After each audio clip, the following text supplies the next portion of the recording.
कभी भी इन भोगों की हानि हो जाने पर मुख म्लान करके उदास निराश मत हो, क्योंकि ये कोई लाभ नहीं था जिसे तुम हानि मान रहे हो कि वो वस्तु नष्ट हो गई, धन नष्ट हो गया, हमें तो सबने छोड़ दिया, हमारा तो उपहास करते। कुछ नहीं, ये लाभ ही नहीं था। यदि नाम जप कर रहे हो तो भगवान तुम्हारे हैं, तो तुम्हें शोक कैसे आ सकता है?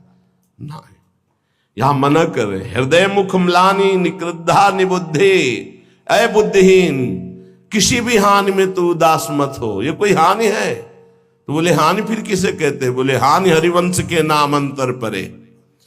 अगर आप राधा राधा जप रहे हो, कृष्ण कृष्ण जप रहे हो, श्री हरिवंश राधा वल्लभ श्री हरिवंश, कोई भी हानि हो गई, उदास होने की जरूरत नहीं है। मेरे स्वामी ने एक सेकेंड में पलक झपकते अनंत ब्रह्मांड रच दिए। वो जब जैसा चाहेंगे कर देंगे, जोई जोई प्यारो करे सोई मोई भावे। मुझे निराश या मुख म्लान करने की जरूरत नहीं। देह स्त्री वित्र पुत्रादिशु नहीं, बहुत पवित्र बात करे। देह तुम्हारी और स्त्री और पुत्र और वित्त अर्थात धन पुत्र स्त्री शरीर ये तुम्हारा न, ये नहीं है तुम्हारा। नहीं, कैसे नहीं है? तो सब फाइनल में आओ, ये शरीर जाएगा तुम्हारे साथ? नहीं। पत्नी नहीं, पुत्र नहीं, बैंक बैलेंस नहीं। तो कह रहे देह स्त्री वित्त पुत्र आदिश नहीं। इसलिए ममधीर मित्र बुद्धि, अपनी बुद्धि को बचाओ, इनसे ममता ना होने पावे, इनमें भगवत भाव करो। स्वशत्रुष पीड़ायाम समन्तात, कोई कितनी भी पीड़ा दे उससे दुश्मनी ना होने पावे। क्यों? क्योंकि मुझे भगवत प्राप्ति करनी है ना, और भगवत प्राप्ति उसी को होती विश्व में जिसका एक भी दुश्मन नहीं होता। ध्यान दो, ये जन्म बहुत दुर्लभ है। कितना एक एक बात को एकदम अलग अलग करके बता रहे हैं। तुम्हारे पास धन है, स्त्री है, पुत्र है, मकान है, बड़े मित्र हैं, फाइनल में तुम्हारे पास कुछ नहीं है। राधा राधा नाम जप करो, है, अब तुम्हारे पास है, नाम जप है। साधु संग, हाँ ये तुम्हारे पास है।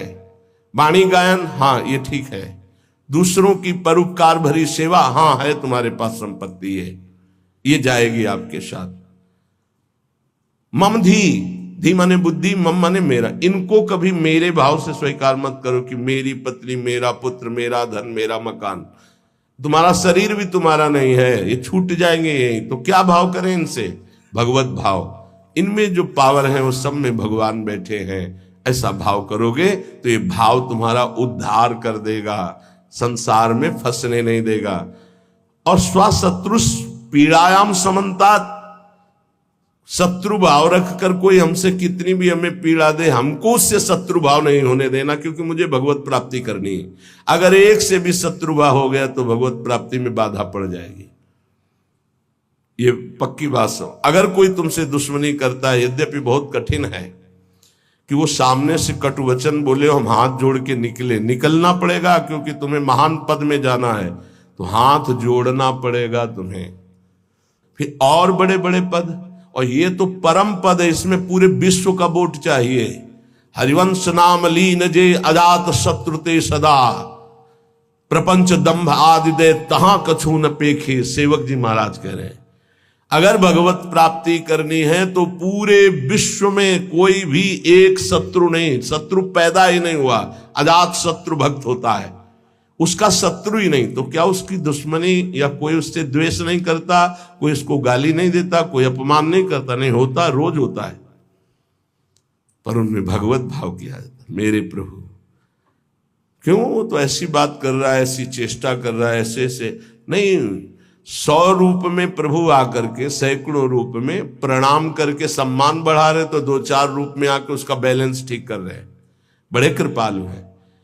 अगर आपको गुस्सा आ गया तो आपने प्रणाम का भोग स्वीकार किया है, तो फिर आपका परमार्थ रुक जाएगा।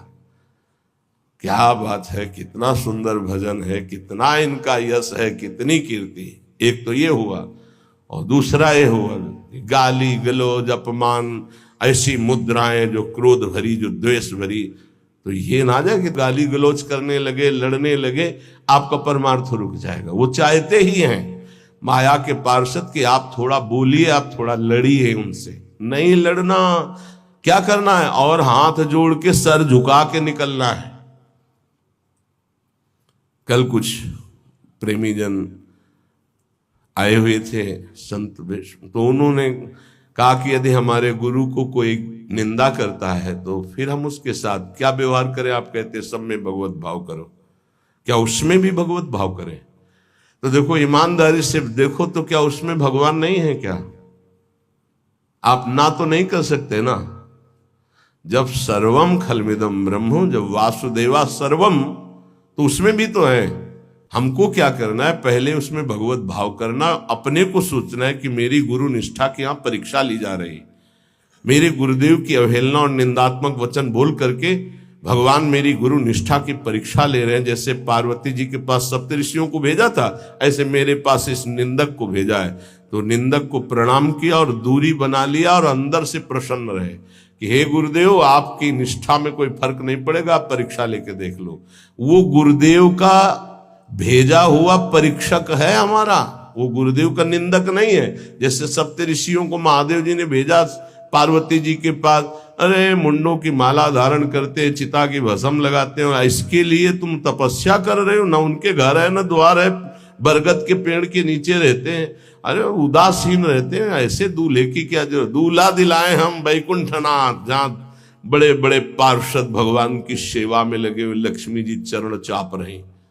पार्वती जी को गुस्सा आया था क्या? नहीं, उन्होंने कहा कि आप बढ़िया उपदेश कर रहे हैं, माना कि महादेव अवगुण भवन, माना आपकी बात, विष्णु सकल गुण खान, ये भी माना, लेकिन जाकर मन जैसन रमे ते ही सन, हमने तो वर्ण कर लिया है भगवान शिव को, कोटि जन्म लगर हमारी बरों शंभुनता रहो को। क्या निष्ठा माता जी ने प्रकट की।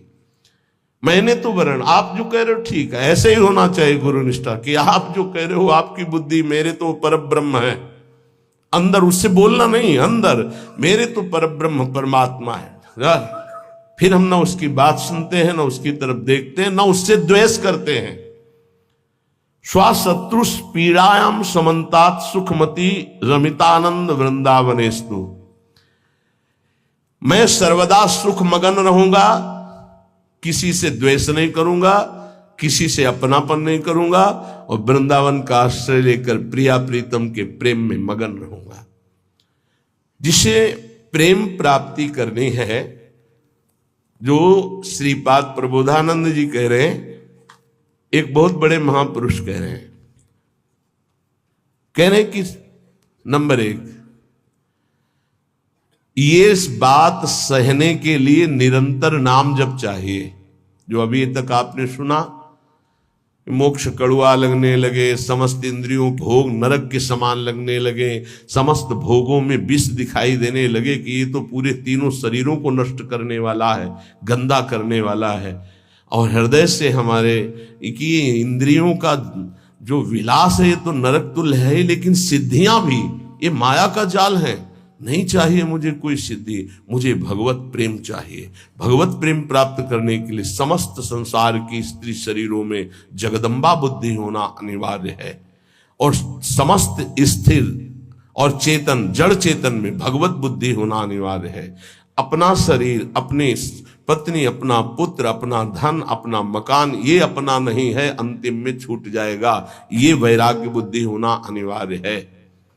फिर भगवत भाव का प्रादुर्भाव तभी होता है जब पूरे संसार में किसी से भी हमारी दुश्मनी ना हो। अब ये सब कैसे होगा? तो बोले नंबर 1, निरंतर जो नाम जप करता हुआ मालिक से प्रार्थना करता रहता है। मालिक कौन? अपने इष्ट से, कि हे प्रभु मुझे ऐसी सामर्थ्य दो कि कोई भी विषय मुझे परास्त न कर पावे, और पूरे संसार में मेरा किसी से भी द्वेष न हो। अद्वेष्टा सर्वभूतानाम, गीता जी भी कह रही, अद्वेष्टा सर्वभूतानाम, किसी भी भूत प्राणी के प्रति हमारा द्वेष दोष भाव ना हो। पहला, निरंतर नाम जप और प्रभु से प्रार्थना, इसमें लिखा है मालिक से प्रार्थना, अपने स्वामी श्री हरि से, इष्ट से प्रार्थना कि मुझे ऐसी सामर्थ, प्रार्थना में बहुत सामर्थ है। अरे बहुत सावधानी की जरूरत है। किसी के प्रति जरा सा भी दोष चिंतन, जो भजन जिनका एक तार चलता है, बड़ी बाधा खड़ी हो जाती है। श्री रूप गोस्वामी जी लीला चिंतन कर रहे हैं, उसमें दिखाई दिया कि प्रियाजू पुष्प चयन कर रहे, ये पुष्प तो लालजू गोदी में उठा लिए, प्रियाजू ऐसे पुष्प का गुच्छा ले रहे, एक हाथ से डाल पकड़े हुए। लालजू ने देखा कि सुरक्षित डाल पकड़े प्रियाजू नजदीक की छोटी कुंज में, तो छोड़ दिया, तो प्रियाजू ऐसे और लालजू आनंदित हो रहे हैं। तो पूज्य श्री रूप गोस्वामी को भी हंसी आ गई कि लालजू को ऐसा विनोद सूझा। इस समय अत्यंत सुकुमार प्रियाजू डरप रही हैं। फिर लालजू ने अपनी गोद में ले लिया, फिर उनका शमन हुआ। जिस समय वो हंस रहे थे उस समय एक संत जा रहे थे जो लंगड़ा के चलते थे, ऐसे ऐसे, और वो ऐसे अर्ध निमीलित नेत्रों में ऐसे हंस रहे थे। उनको दृष्टि गई कि अरे भगवान ने मुझे लंगड़ा बनाया है तो हंस रहे हैं, हम तो समझ रहे थे बहुत बड़े महापुरुष हैं और ये हमारी हंसी कर रहे हैं, ऐसा कैसे हो सकता है।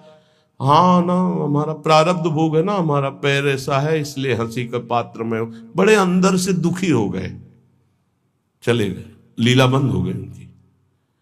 अब आप बताओ, उन्होंने सोचा नहीं, देखा नहीं, वो तो प्रिया प्रीतम को देख रहे थे। बड़े विकल हुए जब लीला बंद हो गई, तो फिर पूज्य श्री सनातन गोस्वामी से चर्चा की, क्योंकि दोनों महापुरुष की हमारी लीला बंद हो गई, तो उनका एक ही उपाय वैष्णव अपराध बन गया।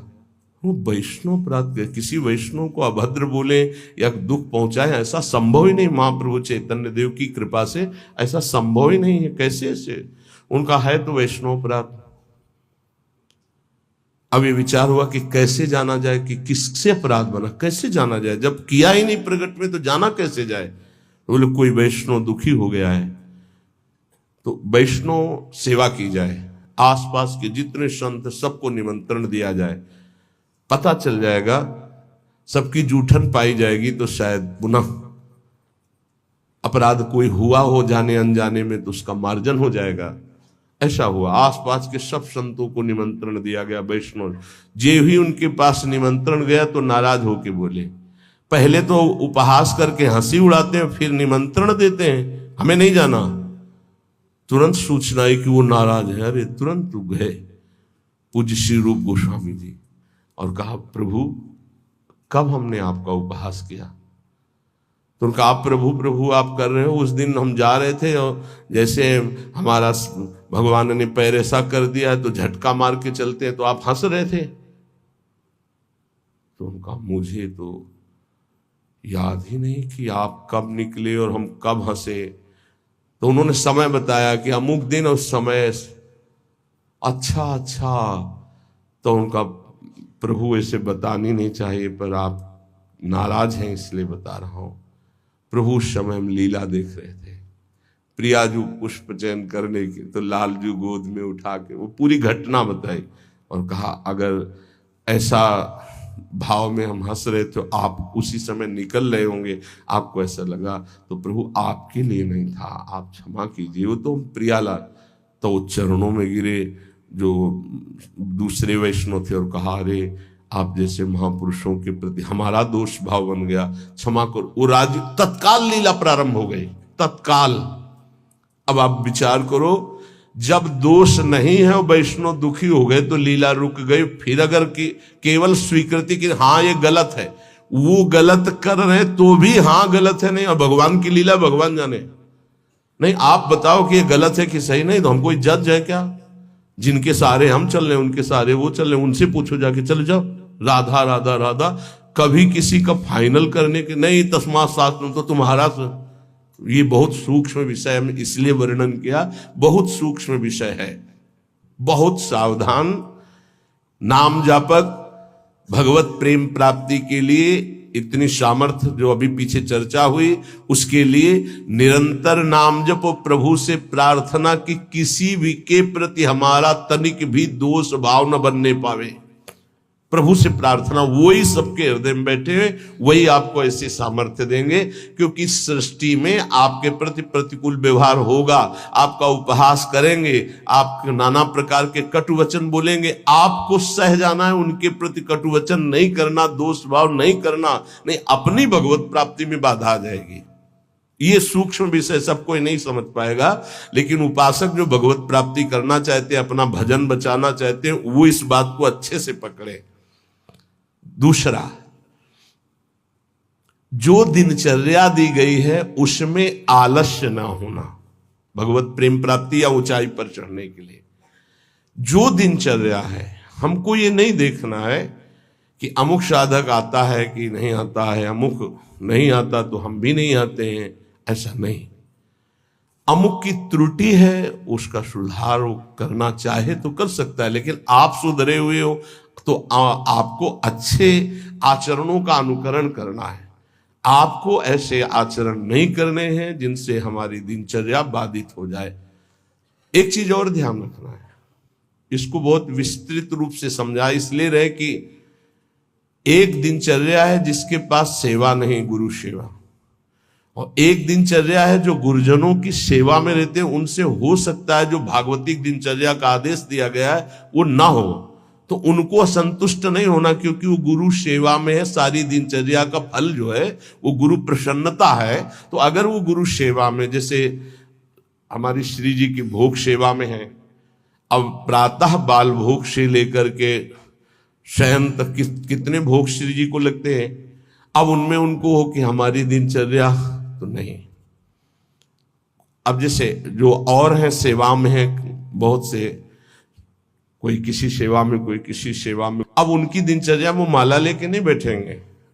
थोड़ी थोड़ी देर में जो दिनचर्याएं हैं, जो सेवाएं हैं, तो उनको इस बात का पश्चाताप नहीं करना कि मेरी दिनचर्या नहीं चल रही। वो तुम्हारी दिनचर्या गुरु प्रसन्नता के अंतर्गत है, उसमें नहीं सोच, और ये नहीं सोचना कि अब हम सेवा कर रहे हैं तो हमारा वो भजन तो हो नहीं रहा जो दूसरे माला से कर रहे हैं, तो पता नहीं मेरी गति क्या होगी। ये नहीं सोच, गुरु सेवा का एक प्रताप है, ये भी ध्यान रखना। जैसे मान लो कोई शरीर के वस्त्र धो रहा है, कोई ऐसी सेवाएं कर रहा है, वो नाना प्रकार की सेवाएं हैं जिनमें उनको समय ही नहीं मिल रहा कि वो बैठ करके पद गायन करे, वो 11 माला 41 माला वो संख्या पूरी करे। अच्छा, सेवाओं में लगा है तो उसका मन लगा है, अब उसका मन कहाँ लगा है? ये वस्त्र गुरु जी का है, ये गुरु जी के लिए जल है, ये उसका चिंतन हो रहा। ध्यान मूलम गुरु मूर्ति, पूजा मूलम गुरु पदम, मंत्र मूलम गुरु वाक्य, मोक्ष मूलम गुरु कृपा। क्योंकि कई साधक ऐसे हैं जो फिर उनको पश्चाताप होगा कि दिनचर्या में बाधा पड़ रही हमारी, तो दिनचर्या की चर्चा हुई थी। नहीं, जिनको सेवा मिली हुई है उन, एक बार भगवान शंकराचार्य जी से कई शिष्यों ने कहा कि एक ये ब्रह्म सूत्र है, इसकी व्याख्या सुनना चाहते, तो उनकी शरीर सेवा में स्नान के बाद जो वस्त्र लंगोटी आदि प्रक्षालन करना है, वो त्रोटकाचार्य जी रहते थे। तो उन्होंने कहा त्रोटक को आ जाने दीजिए। तो उन्होंने कहा प्रभु वो तो कभी व्याकरण नहीं पढ़े, कभी शास्त्र, जब गायन स्वाध्याय होता है तो कभी बैठते नहीं हो, तो शरीर सेवा में ही लगे रहते। मतलब ज्ञान की चर्चा थी ना, तो शरीर को, गुरु के शरीर को वो साधारण शरीर समझ रहे थे। उनका अच्छा ऐसी बात है, आ जाने दो उसको। जब आ गए तो बोले खड़े हो, इस ब्रह्म सूत्र की व्याख्या करके बताओ। तो जो पढ़ने लिखने से नहीं आता, गुरु कृपा से आता है। तत्काल संस्कृत का प्रादुर्भाव हुआ और वैदिक सिद्धांतों का प्रवचन, सब दंग रह गए। तो उनका गुरु की लंगोटी ढोने वाले को साधारण समझते हो क्या? साधारण नहीं होता गुरु की लंगोटी धोने वाला, वस्त्र धोने वाला। असाधारण कृपा से सौभाग्य मिलता है, असाधारण कृपा से। तो जिनकी जो दिनचर्या ऐसी है कि उनको फुर्सत ही नहीं है, तो उनको कभी नहीं सोचना कि इतने बजे इतने बजे इतने, उनकी दिनचर्या है। तो ये चीजें ध्यान रखना है उपासक को। प्रमाद में हमें दिनचर्या में बाधा नहीं पहुंचानी। प्रमाद युक्त हमारी दिनचर्या नहीं होनी चाहिए। यदि गुरु सेवा, इष्ट सेवा में हमारी जो गुरु की अन्य साधकों के प्रति बताई हुई दिनचर्या उसमें बाधा पड़ती है तो वो बाधा नहीं मानी जाएगी आपकी। दूसरा जो अभी वर्णन किया, गुरु प्रदत्त दिनचर्या में बाधा नहीं होनी चाहिए। बहुत बड़ी चीज है गुरु प्रदत्त दिनचर्या, बहुत बड़ी वस्तु है, बहुत बड़ी वस्तु। गुरु सेवा मिल गई तो लाडली जो अधीन हो गई पक्का।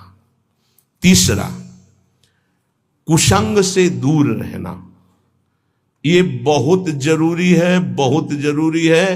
रावण लंका में रहता था, लंका समुद्र के किनारे थी, समुद्र निर्दोष था, पर ऐसे दोषी का संग समीपता होने के कारण समुद्र को बांध लिया गया, समुद्र बांधा गया।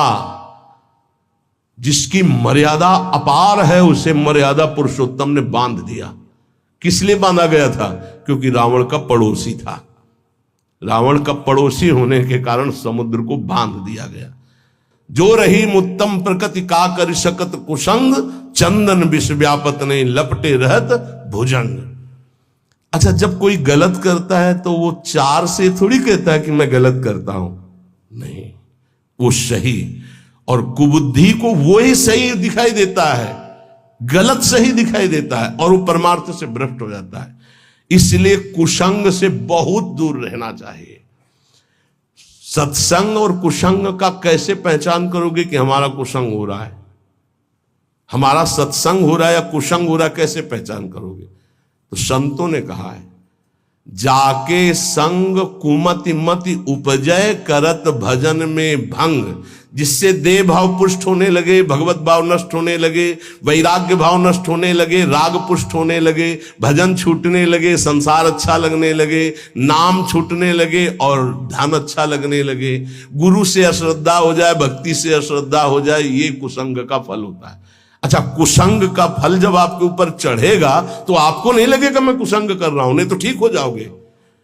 सामने से महापुरुषों को लगेगा कुसंग कर रहा है, और वो जब कहते हैं तो उनको चिड़चिड़ाहट होती, मैं कहां कुसंग कर रहा हूं। नहीं नहीं, क्योंकि कुमति कभी स्वीकार नहीं करती कि मैं कुमति हूं। अगर स्वीकार कर ले तो सुमति आ जाए। कुसंग से बचना चाहिए। पहला है निरंतर नाम जप करते हुए भगवान से प्रार्थना करना कि कभी किसी के प्रति हमारा दोष दर्शन न हो, शत्रुता का भाव न हो। दूसरा, गुरु प्रदत्त दिनचर्या का पालन करना, आलस्य बिल्कुल ना आने देना। तीसरा, कुसंग से बचना। और चौथा, उन ग्रंथों से, उन प्रवचनों से, उन किस्से कहानियों से, उन चित्रों से बचना चाहिए जिनसे हमारा भगवत भाव नष्ट होता है। जैसे कल एक प्रसंग में प्रश्नकर्ता कह रहे थे कि हमको उपदेश मिला है कहीं से, बस श्वासों के आने जाने पर ध्यान दो, बस इसी से परम पद मिल जाए। यार, श्वासें तो वैसे ही चल रही हैं, आने जाने के ध्यान का मतलब क्या रहा? श्वासों के आने जाने का ध्यान दो कि खाली तो नहीं जा रहे हैं। हर में राधा वल्लभ सी हरिवंश, राधा राधा राधा। जैसे कल आपसे कहा था, नाम रूप लीला धाम से हटा दे वो कुसंग होता है। वो बेचारा, पर हमका थोड़ी श्रद्धा है हमारे प्रति। बोले श्रद्धा ही तो लाई है आपके पास, तो हमका आज से राधा राधा नाम जप कर, और प्रभु का जो रूप ध्यान में तुम्हारे प्रिय लगे, राम रूप, कृष्ण रूप, हरि रूप, जो भी, तुरंत ध्यान कर, उनके ध्यान में लग। ये बिहारी जो राधा रमन, जो राधा वल्लभ, जो साक्षात भगवत प्राप्ति के लिए ही तो विग्रह रूप धारण करके प्रकाशित हो रहे। कभी कभी जिसे हम सत्संग समझते हैं वो कुसंग बन जाता है। इसको ध्यान से सुनना। इसीलिए रोज सत्संग में घुमा के आ जाती है बात कि इष्ट मिले और मन मिले, मिले भजन रस रीति। अरे भगवान शिव नाम जप करते हैं, सनकादि नाम जप करते हैं, वो परमात्मा निराकार है, साकार है, सगुण है, निर्विशेष, पूरा का पूरा आपको समझ में आ जाएगा। फिर उनको समझाया कि गुरुदेव साकार है कि निराकार, जो उपदेश किए थे। बोले साकार है। प्रणाम करते हो? हाँ। माला पहनाते हो? हाँ। तो गुरुदेव की पूजा हुई कि नहीं? बोले हाँ हुई। तो उनका गुरुदेव मूर्त है कि अमूर्त? बोले मूर्त। तो उनका मूर्ति पूजा हुई कि नहीं? बोले हाँ हुई। तो हमको फिर काहे परेशान हो? समझे में नहीं आता है। अरे भाई, बहुत संभल के शास्त्रों में जो लिखा उसको समझना के लिए बहुत पवित्र बुद्धि चाहिए। परमात्मा निराकार भी है। कैसे निराकार है? देखो, आकार खंबे का इसमें है कि नहीं? और जब भावना किया प्रहलाद जी ने कि है, तो निकल पड़ा ना नरसिंह रूप में, तो है ना साकार। वो निराकार रूप से सब जगह है, पुकारो तो साकार रूप होकर अभी दिखाई दे। वो साकार भी है और निराकार भी है। यहां जल है, इस वायुमंडल में जल है। देखो भला कहां गीला हुआ। और एक मशीन है, जो उसको ऑन करके रखो तो एक कमरे में 3.5 लीटर 4 लीटर पानी 4-5 घंटे में निकल जाता है, और कमरे में कहीं बूंद नहीं है। मतलब जल है, वाणी है। वाणी का मतलब आकाश शब्द है, वायु है, अग्नि तत्व है, इन सब कुछ विराजमान है, लेकिन निराकार दिखाई दे रहा है ना। कहां दिखाई दे रहा? सब साकार रूप में आ जाता है। वही साकार है, वही निराकार, कुछ अंतर नहीं। सबके हृदय में आकार, ये देखो बाहर, और अंदर बैठा हुआ है निराकार। और पुकारो तो आकार रूप के लेके आ जाएगा। राम, तो मर्यादा पुरुषोत्तम कमल नयन रूप धर करके वही आ जाए। वही रूप है, वही अरूप है, कोई अंतर नहीं। सब ज्ञान हो जाता है नाम जप से, सब ज्ञान। पर बचो ऐसे उपदेश से जिससे भजन ही न हो पावे। ऐसी ग्रंथ हैं ऐसे, जैसे भगवान श्री कृष्णचंद्र जी ने गीता जो लिखी है, आप भगवान की वाणी को अपने भावना के अनुसार समझ लिए, लेकिन संपूर्णतया तो भगवान ही समझावे तो समझ पाओगे ना। सोई जाने जे देव जनाई। निंदा स्तुति के विषय नहीं है, पर यह बात है कि पूज्य श्री स्वामी राम सुखदास जी महाराज इतनी सरल भाषा में गीता जी का स्वरूप प्रकाशित किया कि मुझे लगता है कि अपने जैसे मंद बुद्धि वालों को भी भगवान की दिव्य वाणी समझ में आए। स्वामी जी का अवतार इसी बात के लिए हुआ था, गीता जी के लिए, श्री स्वामी राम सुखदास जी, कि साधारण से साधारण आदमी गीता के गूढ़ शब्द को, राष्ट्र को जान जाए। इतना बड़ा विस्तार से अमृत दे दिया गीता जी के भाव का। और ज्ञानदेव जी महाराज, एकनाथ जी महाराज, आद्य गुरु भगवान शंकराचार्य, जो बहुत से बड़े बड़े महापुरुषों ने गीता जी की टीका, हमें लगता है वो इन महापुरुषों की टीका के बाद अब हमको और कौन सा ज्ञान जानना बाकी रहेगा। एक बार एक सेवकवाणी श्री दामोदर दास सेवक जी की, नए नए हम थे तो हमको किसी ने दिया था कि पढ़ना। महाराज जी को हमारा ये काम था, गुरु जी से जांच करवाए बिना हम किसी, क्योंकि पता है कि जिस विषय के हमें तो हमारे प्रमाण लगे, तो उनका महाराज जी वाणी जी प्राप्त हुई, वो किसी और। महाराज जी ने जो देखा ऐसे वाणी ली, किसी की भी लिखी हुई ऐसे लव, और तुरंत ऐसे फूल में लपेटा, बोले जाओ यमुना जी पधरा के आओ। और फिर ये वाणी आजीवन के लिए वो बस्ता में बंदी, लेकिन ये टीका जो लिखी हुई है ये पास गुरुदेव से, इसीलिए हम जितने भी साधक अपने, हमारे गुरुदेव ने जो पास किया है अर्थ, ये पूज्य श्री आचार्य चरण का। बस कोई भी हो, गुरु से जो पास, बस वही। तो ये ध्यान रखना कि महापुरुषों ने जो टीका की है वो ऐसे अर्थ नहीं लिखा है। गुरुजनों की दृष्टि बहुत पैनी होती है, अपने बच्चे को कैसे बचाते हैं। ये उन ग्रंथों का अर्थ नहीं पढ़ना, जिनको ब्रह्म प्राप्त, भगवत प्रेम प्राप्त महापुरुष प्रमाणित नहीं करते, उन ग्रंथों को नहीं पढ़ना बहुत ही भटकाव है। आपको सच्ची बता दें, वाणी जी को अपने अनुकूल करके अर्थ किया जाता है। वो महापुरुष जो क्षमता को प्राप्त है, चाहे गीता हो चाहे भागवत हो, हमारा किसी से अपनेपन वाला बात की बात नहीं कह रहा हूं। आज तक पूज्य श्री हनुमान प्रसाद पोद्दार जी महाराज के संपादन के किए हुए वाणी ग्रंथ में एक शब्द पर कभी संशय नहीं हुआ। आज तक पूज्यपाद उड़िया बाबा के उपदेश में कभी एक शब्द पर संशय नहीं हुआ। पूज्य श्री स्वामी राम सुखदास जी महाराज के एक शब्द पर संशय नहीं हुआ। जैसे पूज्य स्वामी जी का एक छोटी सी पत्रिका निकली थी ग्रंथ में, गुरु के बिना मुक्ति। स्वामी जी ने जो कहा उसके अंतर की बात समझ लो। स्वामी जी ने के पास इतनी शिकायतें पहुंची, रोना धोना और बड़ा विचित्र कोटि का। उस समय जिनके प्रति शिकायत हुई थी, तब स्वामी जी ने सभा में कहा था कि तुम जो सुन रहे हो, ये जगत गुरु श्री कृष्ण की वाणी सुन रहे हो, इसको मानो, इसी से तुम्हें परम पद मिल जाएगा। ऐसे बनाने की जरूरत नहीं है जहां ऐसी शिकायतें आ रही। स्वामी जी किस लक्ष्य को लेकर बोले थे? स्वामी जी किसी संप्रदायवाद को नहीं काटे, स्वामी जी किसी गुरु परंपरा को नहीं काटे। स्वामी जी के शब्द थे उस बनावटीपन के लिए, जो बनावटीपन से ठगा जा रहा है, लोगों के जो चित्तों की श्रद्धाओं का मर्दन किया जा रहा था। जब स्वामी जी के पास शिकायतें पहुंची, तब स्वामी जी ने वो बात कही कि ये जगत गुरु की वाणी है गीता जी, इसको सुनो, स्वीकार करो, जाओ, परम कल्याण ना हो जाए तो बताना, गुरु के बिना मुक्ति। गुरु बनाने की जरूरत नहीं, वचन सुनो, मानो और जाओ। कोई एक शब्द में उसको घसीटो मत इधर उधर, सीधे जिस प्रसंग से महापुरुष बोले उस बात को समझना।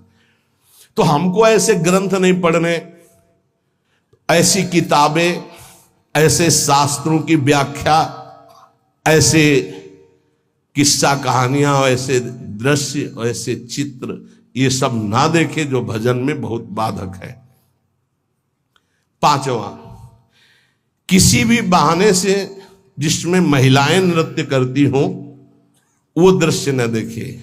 भले कीर्तन हो रहा है, भजे भजन हो रहा है, लेकिन जिसमें माताएं बहनें नृत्य कर रही, बैरागी को देखने की जरूरत नहीं है। फिर और नौटंकी तमाशा और सीरियल और वेब सीरीज इनकी तो जरूरत नहीं है, बिल्कुल नहीं। कि खाली समय है, हम बड़ा मोबाइल है स्मार्ट, चाहे जितने स्मार्ट बनो, माया से ज्यादा स्मार्ट नहीं हो। वैसी स्मार्ट गिरी में फंसा देगी तुम्हें, ये सारी स्मार्ट गिरी चली जाएगी। बहुत होश में। चेटक, नाटक, नाच, तमाशा, ये सब परमार्थ के लिए बहुत हानिकारक है। किसी बाहरी साधक से पूछा कि मोबाइल में आप, बोले बस गेम खेल लेते हैं। अरे यार, गेम खेलना है तो नाम का गेम खेलो, मंत्र का गेम खेलो, हाँ, वाणी जी का पूरा गेम खेलो। क्या शुरू करो उल्टा चतुरा